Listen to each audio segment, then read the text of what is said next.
Welcome back to tectonic with Munjir. और आज के इस पॉडकास्ट में एक काफ़ी इंपॉर्टेंट टॉपिक पे चर्चा करेंगे। वो टॉपिक है कि अभी इंडिया में मोस्टली जब भी कुछ होता है तो पैनिक बाइंग बहुत ज़्यादा होती है। अभी पैनिक बाइंग चल रही है एप्पल के प्रोडक्ट्स पे या फिर कुछ दूसरे इलेक्ट्रॉनिक प्रोडक्ट्स पे, लाइक स्मार्टफोन्स या फिर टैबलेट, टेलीविज़न, जो सारी चीज़ें इलेक्ट्रॉनिक कंज्यूमर इलेक्ट्रॉनिक से रिलेटेड हैं। वो उसकी सबसे बड़ी वजह ये है डोनाल्ड ट्रंप का जो फैसला है, वो सारे कंट्रीज़ पे रेसिप्रोकल टैरिफ लगा चुके हैं, अब इंक्लूडिंग चाइना, इंडिया, बहुत सारी कंट्रीज़ पे। तो सबसे ज़्यादा इस चीज़ का असर जो पड़ा वो चाइना पे पड़ा, क्योंकि चाइना पे ऑलमोस्ट 125% का टैरिफ लगाया यूएस ने। इंडिया पर भी लगाया गया टैरिफ, बट चाइना पे जब टैरिफ लगा तो उससे दुनिया भर में एक सेंटिमेंट तैयार हो गया कि अब जो इलेक्ट्रॉनिक प्रोडक्ट्स हैं, इलेक्ट्रॉनिक आइटम्स ज़्यादातर चाइना में बनते हैं, ज़्यादातर स्मार्टफोन्स लाइक आईफोन चाइना में बनते हैं।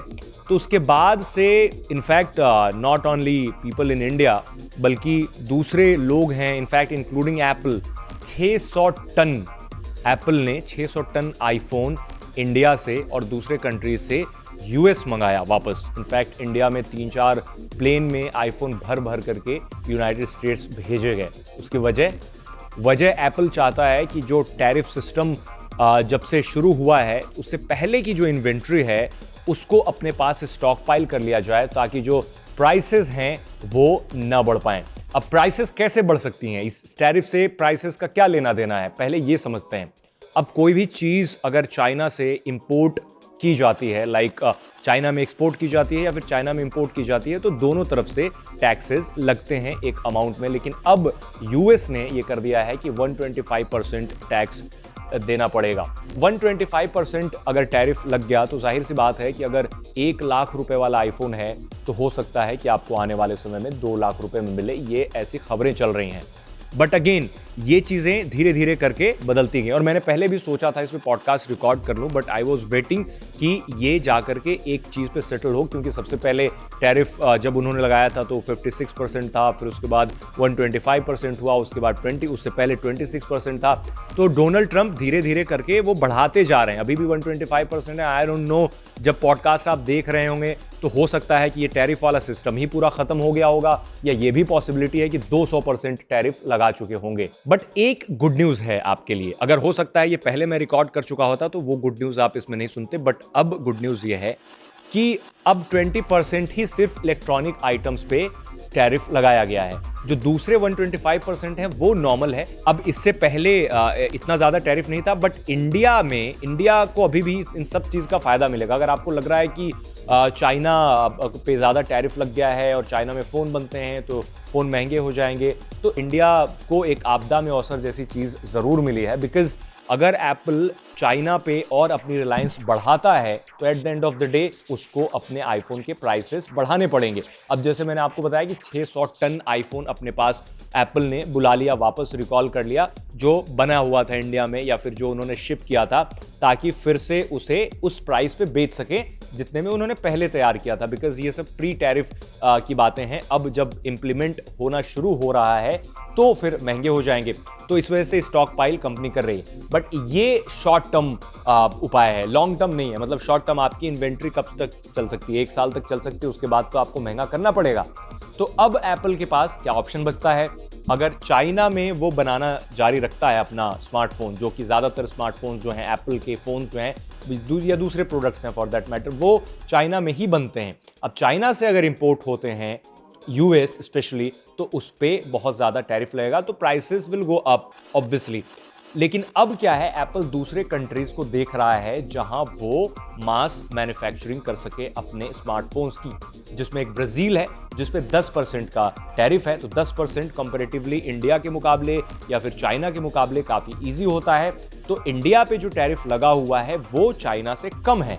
अगर इंडिया में आईफोन की ज़्यादा मैन्युफैक्चरिंग होती है और इंडिया से सामान इंपोर्ट होकर के यूएस जाता है या फिर किसी दूसरी कंट्री जाता है, तो जाहिर सी बात है एप्पल के लिए एक फ़ायदा ये होगा कि प्राइसेस बढ़ाने नहीं पड़ेंगे। और एप्पल अगर प्राइसेस बढ़ाता है, लाइक अभी आईफोन 16e 60,000 रुपये का लॉन्च हुआ है, 17 अगर लॉन्च होगा तो माना जा रहा है कि ऑलमोस्ट 10,000 जो है बेस प्राइस पे महंगा कर देगी कंपनी। बट ये अभी स्पेकुलेशन है, क्योंकि आने वाले समय में हो सकता है कि ये जो इलेक्ट्रॉनिक आइटम्स पे जो टैरिफ लगाया जा रहा है उसको 10 से भी घटा करके 5% कर दिया जाए तो वो मैनेजेबल होगा, क्योंकि साल दर साल ऐसे भी थोड़े थोड़े प्राइसेस बढ़ते हैं तो उतना ज़्यादा नुकसान नहीं होगा। इंडिया को फायदा ये होगा कि अगर इंडिया में एप्पल अपने मैन्युफैक्चरिंग शुरू कर देता है, जो कि ऑलरेडी हो रहा है, बट बड़े स्केल पर हो सकता है कि और भी कंपोनेंट इंडिया आ जाएं और असेंबलिंग से कुछ ज़्यादा थोड़ा ज़्यादा हो। आई एम श्योर चिप अभी नहीं इंडिया में बनेगा, बिकॉज इतना ज़्यादा इंफ्रास्ट्रक्चर नहीं है चिपसेट बनाने के लिए। उसके लिए जो मोनोपोली है basically Taiwan, China and all उनके पास है, जो सबसे ज़्यादा चिप बनाते हैं। बट इंडिया में असेंबलिंग और ज़्यादा होगी। लेकिन अगर आपको ऐसा लगता है कि इंडिया में फ़ोन आईफोन बन रहे हैं, या फिर इंडिया में अगर आईफोन मैन्युफैक्चरिंग ज़्यादा भी होगी तो इससे आपको कोई खास फायदा नहीं होगा। वो बताता हूं क्यों। क्योंकि अभी भी मतलब पिछले 5 सालों से इंडिया में कोई ना कोई आईफोन का मॉडल बनता है। अब तो फ्लैगशिप भी बनने लगे, आई मीन प्रो सीरीज भी असेंबल होता है, बट इससे पहले नॉन प्रो मॉडल असेंबल होता था इंडिया में। तो इससे क्या आपको प्राइस में अभी तक कोई बदलाव दिखा? आई डोंट थिंक सो, क्योंकि वो सेल है उसको आप अलग रहने दीजिए, लेकिन जो ऑफिशियल प्राइसिंग होती है, जिस प्राइस पे लॉन्च होता है, वो मतलब ग्लोबल प्राइसिंग जितना बराबर ही होता है। इनफैक्ट थोड़ा सा महंगा ही होता है। आप अगर दुबई में आईफोन खरीदते हैं, कतार में आईफोन खरीदते हैं, दूसरे कंट्रीज में फ़ोन खरीदते हैं, तो कंपैरेटिवली इंडिया से वो सस्ता पड़ता है, बट इंडिया में महंगा पड़ता है। क्योंकि इंडिया का अपना भी मतलब अभी ट्रम्प टैरिफ लगा रहे हैं, बट जो इम्पोर्ट पे जो पैसा देना पड़ता है लोगों को, इनफैक्ट आप अगर कोई सामान मंगवाएं, लेट्स से अगर आपको शूज़ खरीदने, स्नीकर खरीदने हैं, तो स्नीकर अगर 10,000 रुपए का आप मंगवाते हैं किसी दूसरे कंट्री से, लेट्स से चाइना से या फिर वियतनाम से, तो हो सकता है कि आपको 10,000 रुपए का आपने कोई स्नीकर मंगाया, तो हो सकता है कि 10,000 रुपए आपको ड्यूटी पे करना पड़ जाए। क्या आपने कभी सोचा है? अगर आपने कभी मंगवाया होगा देन आप अवेयर होंगे। अब वो डिफाइन नहीं होता है कितना परसेंट लगेगा। वो कभी कभी क्या होता है कि 20,000 रुपए के जूते आपने खरीदे या फिर कोई भी प्रोडक्ट मंगाया, तो उस पर 5,000 देना पड़ सकता है, कभी 10,000 देना पड़ सकता है, कभी 20 का 20,000 यानी 40,000 रुपए आपको एक जूते के लिए पे करना पड़ सकता है। तो अब यूएस ये कहता है कि दूसरी countries like India already tariff लगा करके रखा है, जो इंपोर्ट पे है एंड एक्सपोर्ट पे है, सारी चीज़ें ऑलरेडी इन प्लेस हैं, तो हम क्यों ना करें। तो वही रेसिप्रोकल का मतलब वही है कि आप जितना लगाओगे उतना हम भी लगाएंगे। बट चाइना के केस में थोड़ा ज़्यादा हो रहा है, क्योंकि चाइना ने 26% फिर 45% वैसे किया, बट यूएस उससे डबल भागता जा रहा है, 125% लगा दिया। अब चाइना भी शायद उतना लगा दे, तो ये दूसरी चीज़ें हैम्पर होंगी, बट इलेक्ट्रॉनिक उतना हैम्पर नहीं होगा फॉर नाउ।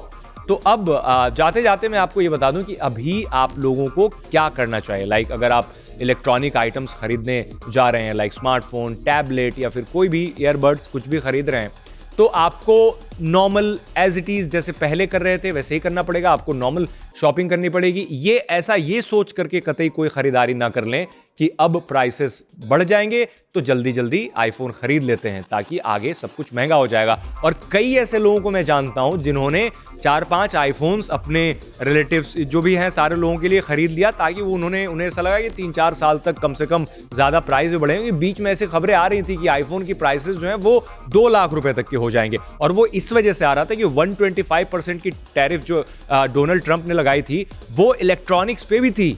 बट 4 दिन में खेल बदल गया और उन्होंने इलेक्ट्रॉनिक्स को एग्जेम्प्ट कर दिया उससे, और वहां पर सिर्फ 10 to 20% if I am not wrong उतना रख दिया। मतलब 125% नहीं है, उससे बहुत कम कर दिया है उन्होंने।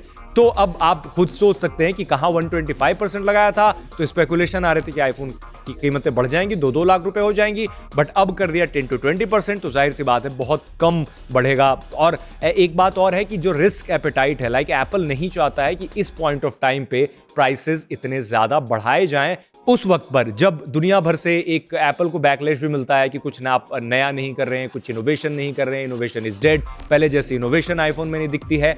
तो उस वजह से एप्पल ये अफोर्ड नहीं कर सकता कि वो अपने आईफोन की प्राइसेस बढ़ाए, और यही वजह था कि 600 टन आईफोन कंपनी ने यूएस मंगवाया, ताकि वो प्राइस को चेक में रख सके और प्राइस बढ़ाने की नौबत ना आए। अगर प्राइस बढ़ती भी है तो आपको सितंबर में उसका असर देखने को मिलेगा, जब कंपनी आईफोन 17 सीरीज लॉन्च कर रही होगी। तो जाहिर सी बात है मतलब ऐसा अभी एक्सपेक्ट किया जा रहा है कि 5 से 7 हज़ार रुपए बेस प्राइस से बढ़ेगा, ज्यादा से ज्यादा अगर बढ़ेगा तो 10,000 रुपए बढ़ेगा। इससे ज्यादा प्राइस अभी नहीं बढ़ सकता, बट यू नेवर नो, कल को क्या पता ट्रंप क्या अनाउंस कर दें। अभी बहुत सारी चीजें अनस्टेबल है, तो मैं आपको भी यही रिकमेंड करूंगा कि just wait and watch. Panic buying नहीं करना है, क्योंकि उसमें आपका ही नुकसान हो जाएगा। अभी हो सकता है कि आप 1 लाख रुपए का फोन खरीद रहे हो और 10 दिन के बाद एक सेल आती है जिसमें आपको वही 70-80 हजार रुपए का मिल जाएगा, तो फिर आपको लगेगा कि क्यों ही हमने ऐसा कर दिया। सो आप सोच समझ के परचेज करें। और इस तरह की जो फेक न्यूज़ बहुत जगह पे चल रही हैं कि आईफोन 2 लाख रुपए के हो जाएंगे और दूसरे इलेक्ट्रॉनिक प्रोडक्ट्स जो हैं वो बहुत महंगे हो जाएंगे, इन सब का भरोसा नहीं कीजिए। बट इन सब पे आप नज़र बनाए रखें कि क्या डोनाल्ड ट्रंप कर रहे हैं, क्योंकि उससे बहुत ज़्यादा असर पड़ेगा at the end of the day. क्योंकि ये बात सिर्फ टैरिफ की नहीं है, बल्कि इलेक्ट्रॉनिक आइटम्स पे लगाए गए टैरिफ की है, जो कि चाइना से दुनिया भर में एक्सपोर्ट होते हैं। तो आज के लिए बस इतना ही, मिलते हैं नेक्स्ट एपिसोड में। आप हमें बताएं हमारा पॉडकास्ट कैसा लगा। आप हमें ईमेल भी कर सकते हैं, ट्वीट भी कर सकते हैं, और आपका अगर कोई सजेशन है, कोई रिकमेंडेशन है, then you are most welcome. आप कमेंट बॉक्स में फीडबैक दे सकते हैं। Thank you.